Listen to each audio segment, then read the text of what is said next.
डोभाल के बाद अब मोदी के एक और करीबी पर लगे संगीन आरोप।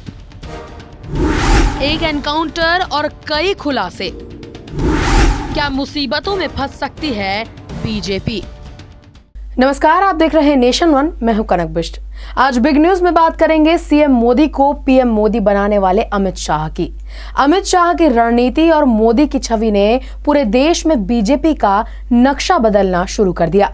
लेकिन अब अमित शाह पर संगीन आरोप लगने से जनता के मन में कई सवाल खड़े हो रहे हैं। तो आइए बताते हैं आपको कि किसने और क्या क्या आरोप लगे हैं बीजेपी अध्यक्ष अमित शाह पर।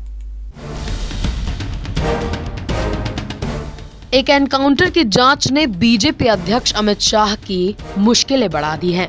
अक्सर पुलिस पर फर्जी एनकाउंटर के आरोप लगते रहते हैं और ऐसे ही एक एनकाउंटर की जांच ने अमित शाह की नींदें उड़ाकर रख दी है। ये मामला है सोहराबुद्दीन और तुलसी राम प्रजापति एनकाउंटर का।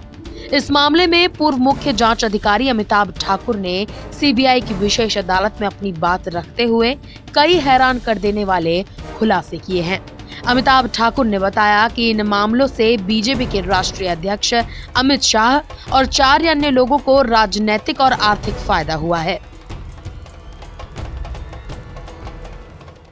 अमित ठाकुर ने जो आरोप लगाए हैं उससे तो यही लगता है कि सियासत की जग में अब सब कुछ जायज है। यही वजह है कि थोड़े से फायदे के लिए किसी की जान की भी यहाँ कोई कीमत नहीं। लेकिन अगर शाह ने ये सब कुछ कराया भी तो आखिर किसके कहने पर? कौन थे वो लोग जिनकी वजह से सोहराबुद्दीन और तुलसी राम प्रजापति को एनकाउंटर के नाम पर मौत के घाट उतार दिया गया?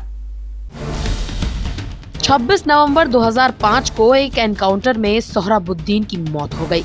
वहीं गुजरात और राजस्थान पुलिस ने दिसंबर में तुलसी राम प्रजापति को भी एनकाउंटर कर मौत दे दी थी। इतना ही नहीं, सोहराबुद्दीन के एनकाउंटर के कुछ ही दिनों बाद एक और एनकाउंटर किया गया। पता चला कि एनकाउंटर में मरने वाली महिला सोहराबुद्दीन की पत्नी कौसर भी थी। लेकिन इतने लोगों की हत्या से आखिर किसको फायदा हो रहा था?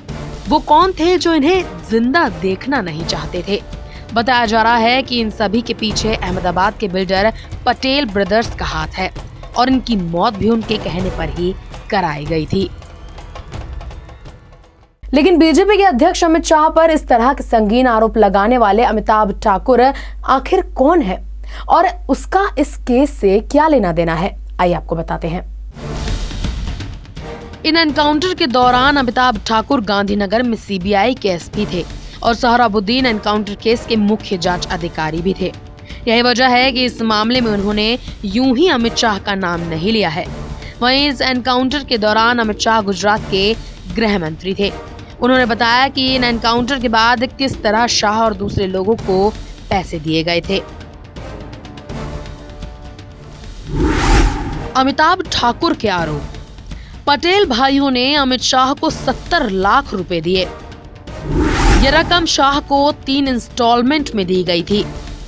इतना ही नहीं, 2010 की दायर चार्जशीट के अनुसार बताया जा रहा है कि उस वक्त अमित शाह ने पटेल भाइयों से 90 लाख रुपए की मांग की थी।